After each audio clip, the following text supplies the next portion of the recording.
the name of God, most beneficial, most merciful, Ekbal, Quidwai, started in the traditional sense. I'm used to it. Let's start with the Pledge of Allegiance. Mary, you want to lead us? Sure. Thank you. Anyone joining the pledge, please? Sure. I pledge allegiance To the flag of the United States of America and to the republic for which it stands, one nation, under God, indivisible, with liberty and justice for all. Luke, are you able to do some singing? Steve Luke.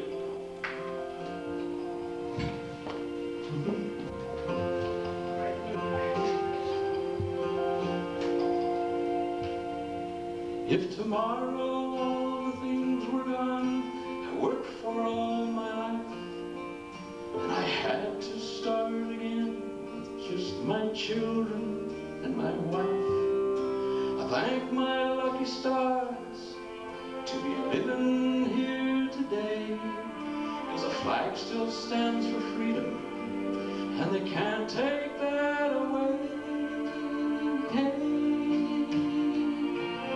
I'm proud to be an American, where at least I know I'm free.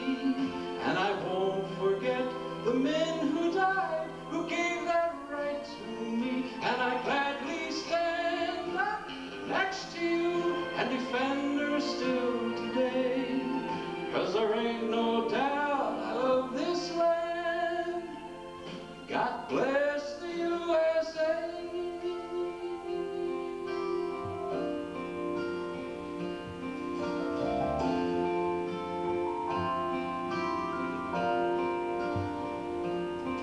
From the lakes of Minnesota to the hills of Tennessee, across the plains of Texas, from sea to shining sea, from Detroit down to Houston, from New York to LA. Well, there's pride in every American heart, and it's time to stand and say, hey. Proud to be an American, where at least I know I'm free. And I won't forget the men who died, who gave that right to me. And I gladly stand up next to you and defend her still today. 'Cause there ain't no doubt I love this land. God bless the USA.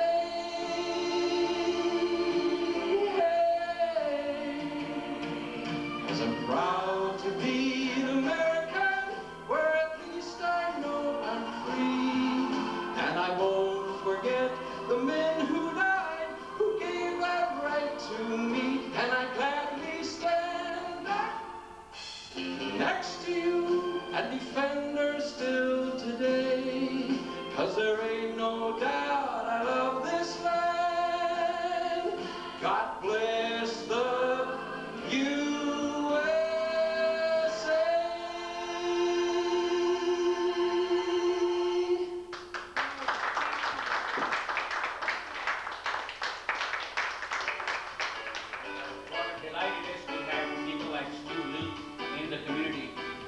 So much of themselves, and that's what makes Thousand Oaks so special.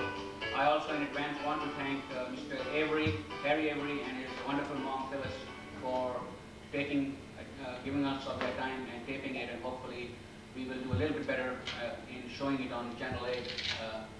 Last time the only star that we could show was Steve Luke, because everything else was a no-no. The most dangerous person in Thousand Oaks is a candidate according to Thousand Oaks. So we have to make sure. That's why I have Eileen Ansari sign for City Council, because she is not running for City Council anywhere up until Diamond Bar. So I don't think that will create a problem, because we had a sign of Mr. Hammer, and that had to be censored out because he is political advertisement. So I don't want to take more time, because I want to welcome Councilmember Jamie Zukowski, but our other guest is Trudi Loh, who's an attorney and very famous for doing all kind of good work in this town. I won't tell you what her plans are for June. And she has to go to another forum, so I'm delighted that she was able to make it in time, and I'll give the mic to her and let her give a short talk, and then maybe she can answer some questions. Thank you.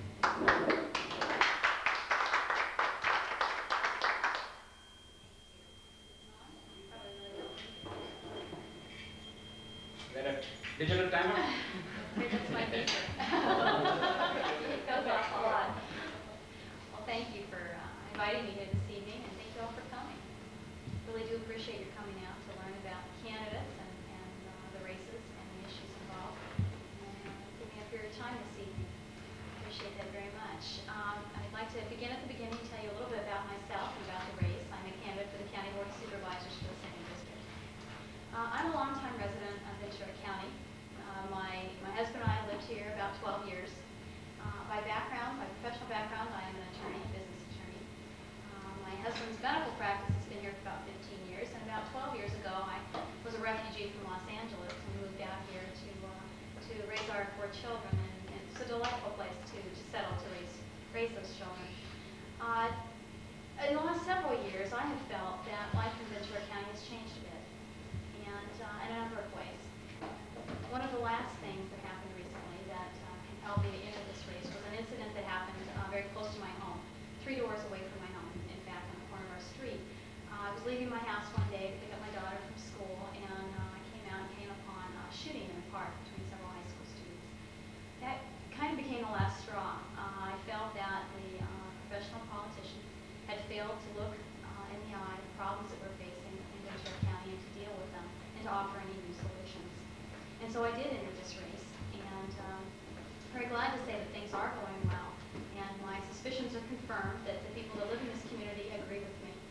And I will tell you a little bit about the issues that I am focusing on in this race and what my ideas are. To begin with, I think one of the most important issues to most people in this community is public safety. And to me, public safety means law enforcement, and it also means fire protection. With regard to law enforcement, I think we have to do 2 things. First, I think we need to make sure that our county budget is trimmed down so that we can have our priorities straight, and that is putting the money into law enforcement, and that means police on the street. I think that putting police on the street is the very best use of the dollar. Certainly that everything that we know about law enforcement will tell us that criminals are more deterred by the presence of police on the street than they are by anything else that we can do. So we have to make sure that our county budget prioritizes that and make sure that we have adequate funds to do that as a number 1 priority. In addition to getting tough on crime in that way, we have to get smart about crime. And to me, that means putting aside some of our resources for prevention. We need to put more of our attention towards preventing our youth from having run-ins with the law. What we know recently about youngsters getting involved with the legal system is that about 8% of them will repeatedly become involved in our system. We now know a great deal more than we used to about how to identify those children, and now that we know that, we need to have the funds to intervene, to provide conflict resolution programs in our school, to teach our youngsters how to resolve problems without resulting in violence.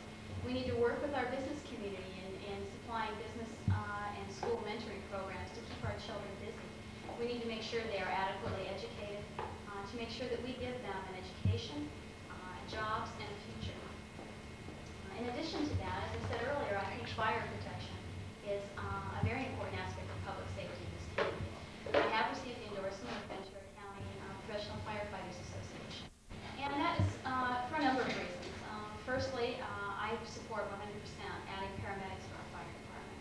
I think that it's been quite a while on the drawing board, and a community of our size really does need fire department trained paramedics. Without that, what happens is what we are seeing right now, and that is that private ambulance services provide rescue service to most of the county. And unfortunately, until the ambulance company makes the business judgment to move into a certain area, many of our communities are left without good response times.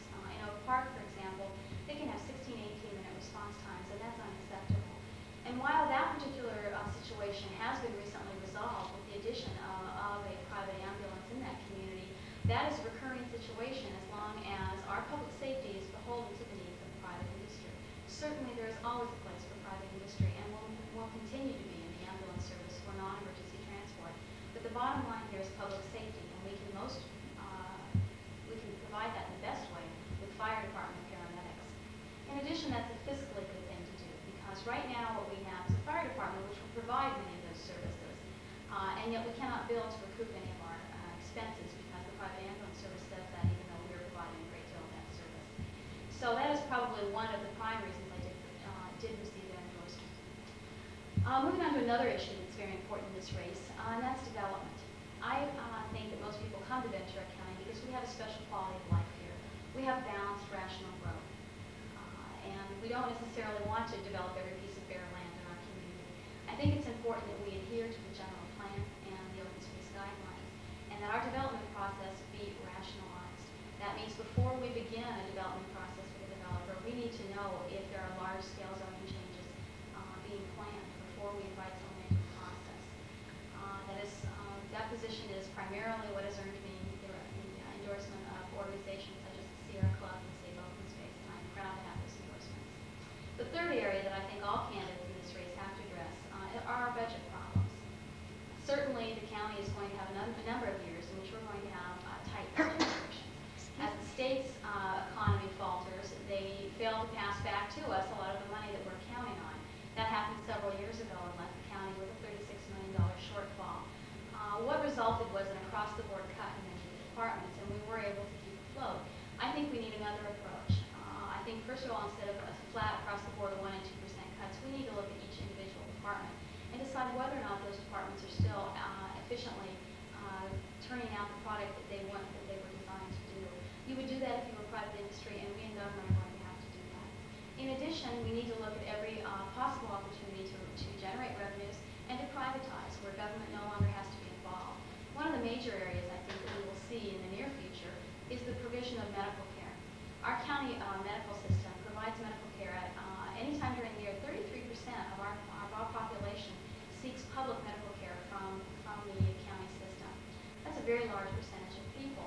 That's not an indigent population. Those are people, for one reason or another, are uninsured or underinsured, and they seek public medical care. While at the same time that our seams are bursting at the county medical center, we have public hospitals and physicians and medical care providers that are underutilized. We would make the best use of our health care dollar if we entered into joint services agreements, filled up those hospital beds, and put all of those health care providers to work. That way we would be providing more health care for the dollar, not just building more buildings. I think that is going to be the trend in the future. Certainly none of us really know where health care reform is going to take this system, and because of that, we need to go slowly and invest in many, many millions of dollars in rebuilding the health system. Those are just a few of the issues that have come up along the campaign trail in the last couple of months. And although I do apologize that my time is very short this evening, I would be happy to take some questions. Is there any question for anybody? Yes. Trudy, two of us here represent the local owners in your districts. And, I like the questions and the answers you've been giving here tonight. And we have, I have started an organization, and we now represent just about 800, as I say, voters. And we're concerned in a lot of things. We've answered some of them tonight. And if you don't mind, I'd like to ask you a couple more. We found that an awful lot of the politicians are more interested nowadays in how much money they can make and how much power they can get, not what they can do for the public and us people. So, are you satisfied with the salary that is being offered you as a supervisor? Well, I think there are a number of unfortunate things about that salary package. The primary way Well, just the salary is all. Oh, the total number? Right. Is that satisfactory? I can't even tell you what the total number is. It's around 70,000. I think that's a very comfortable salary for a public official. I mean, I'm not uncomfortable with it myself. But by comparison, in private practice, I would make a great deal more, but I don't think that's the point of going into public service. Right, okay. We both agree on that. What do you think of the severance pay for an elected official? I think it's an outrage. I don't think there's much Thank more you. to be said about that. I do too. Also, the 7-week vacation pay. Yeah. I don't know anybody else that gets to make 59 weeks out of the year, and that's unfortunate.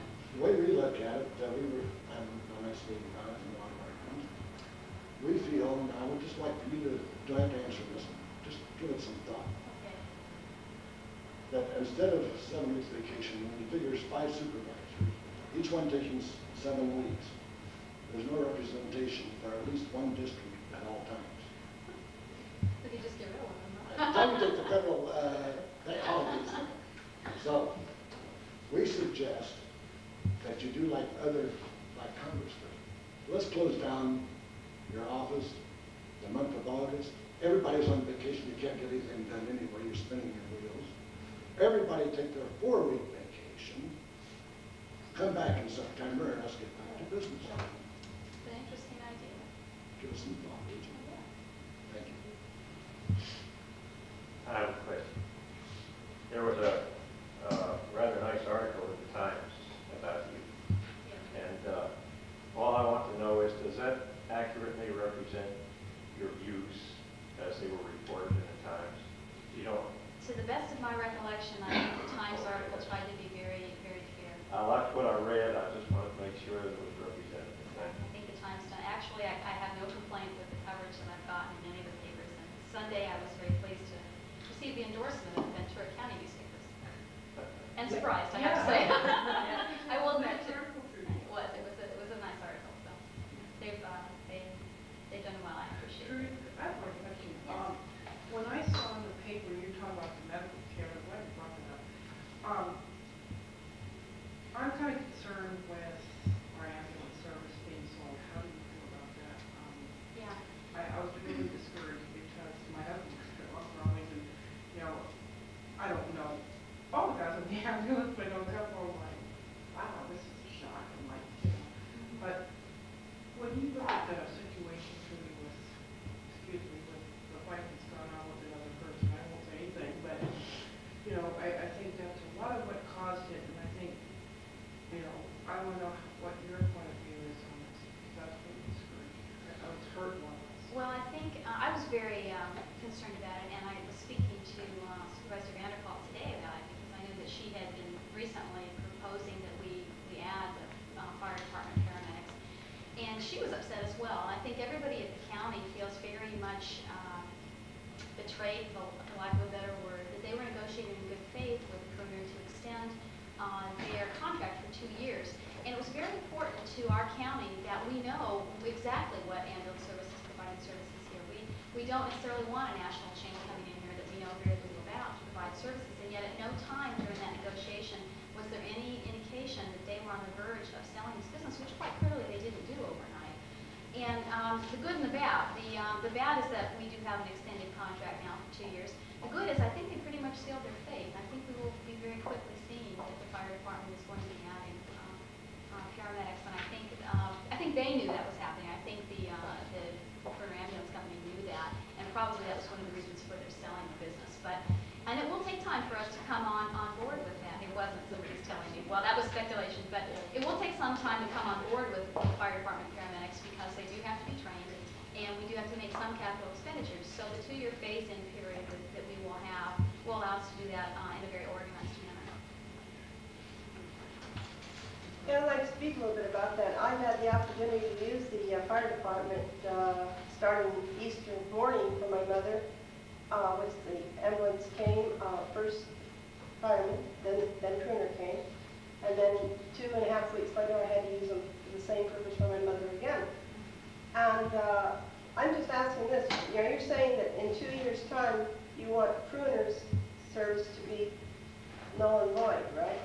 Type situation? And then are you wanting for then, it would be just for like highway patrol, accidents, and that sort of thing, or?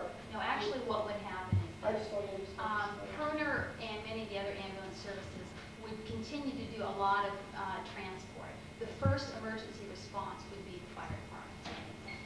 And that won't be phased in immediately countywide. We're going to have to start with maybe 3 stations in East County.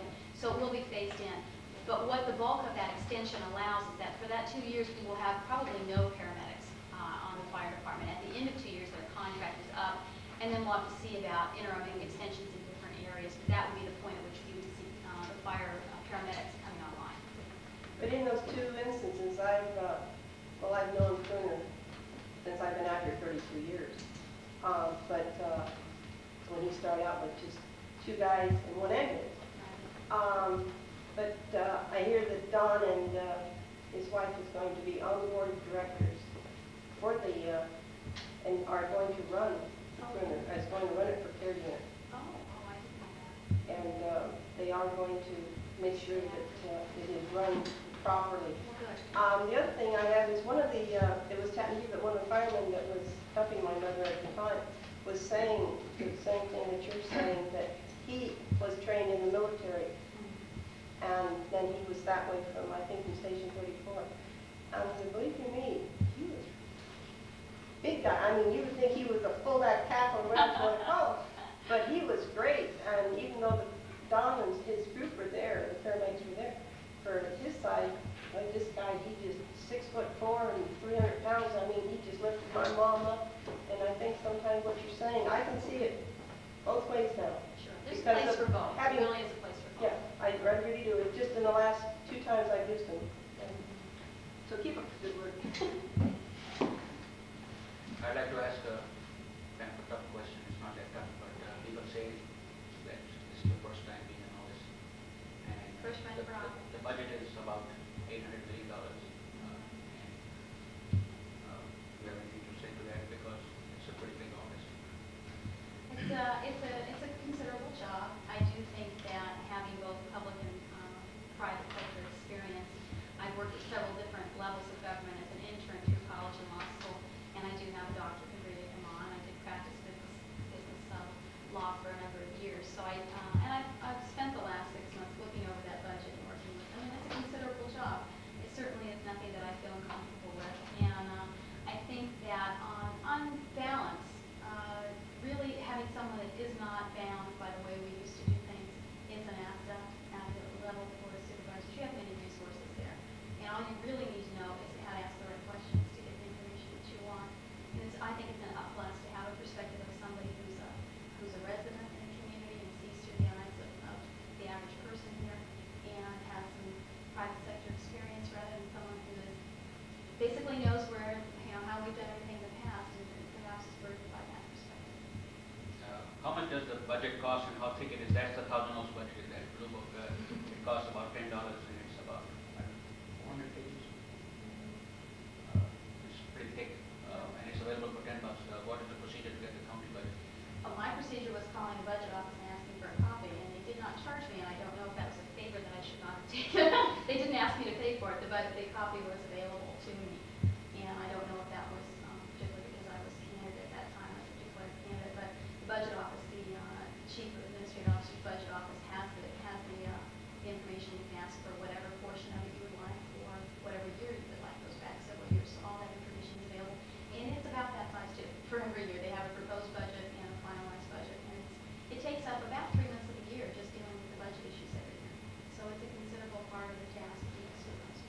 Yeah, I've dealt with Mr. Wittenberg. We had a little problem with the redevelopment agency budgets with the county, and so some of us have been involved with the county at that level. I do appreciate your telling me because I would like to get the budget. Maybe some of the people would like to do it, and I think the $1,000 budget was available at no charge also. But it's one of the ways that cities and counties are trying to make up the budget shortfall by charging. I know you have to leave. I do appreciate your coming. Really appreciate it. I'm sorry that you cannot stay much longer. I don't know if you probably watched the interviews that I had at the National Press Club and generally give you a mug or something like that for coming.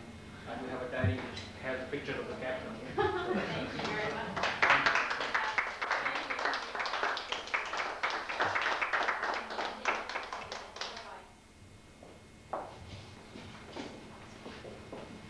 So we will get to our next part of the meeting.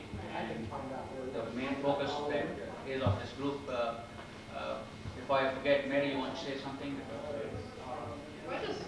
I just would like to say that, I think this is great we've got to start. I want to welcome Jamie, who is the newest member of our council, the highest vote getter. Jamie, welcome. Jamie has been working with Mayor Zena on the Crime Prevention Task Force and has been a real inspiration on the council also. So I would like to give it over to her and let her talk to you or answer whatever you want really welcome it. Excuse this interruption, but I would like to hear everything you say. I don't know whether that Is it is working live or adequately? having a lot of Okay. difficulty. Okay, please let me know then. Is this okay? Yeah, that's fine. Okay, good. Thank you for that nice introduction, Mary. I'm sure that many of you came to hear also the supervisory candidate, Trudi Loh, but I am here as well to answer your questions about the Thousand Oaks in particular and the City Council. I know that Mr. Quidwai has had many candidates here for his meetings, and I don't know, am I the first non-candidate that you've had? Yeah. Oh. Well, he advertised this event saying, ask questions about council decorum.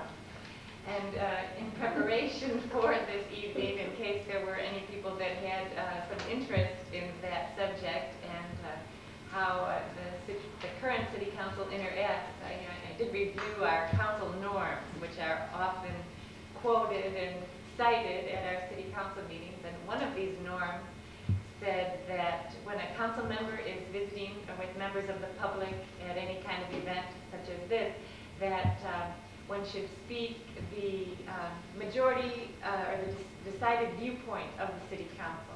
And if you have an opinion that is not the decided viewpoint of the council, that you should qualify it. So I will begin tonight in stating that everything I say will be my personal opinion and not necessarily the entire city council.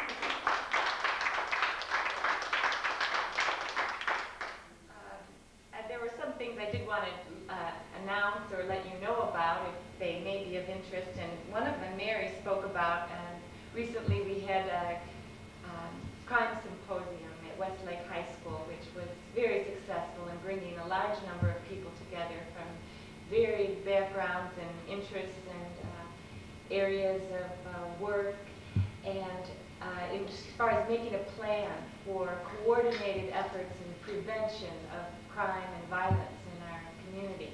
And on Thursday night, that's tomorrow, we're having a assessment of all that the participants came up with at this meeting, the areas that in our community that are missing attention, what programs we are working, what programs need extra resources, and what things have we not even approached which could improve the situation of growing crime in Thousand Oaks.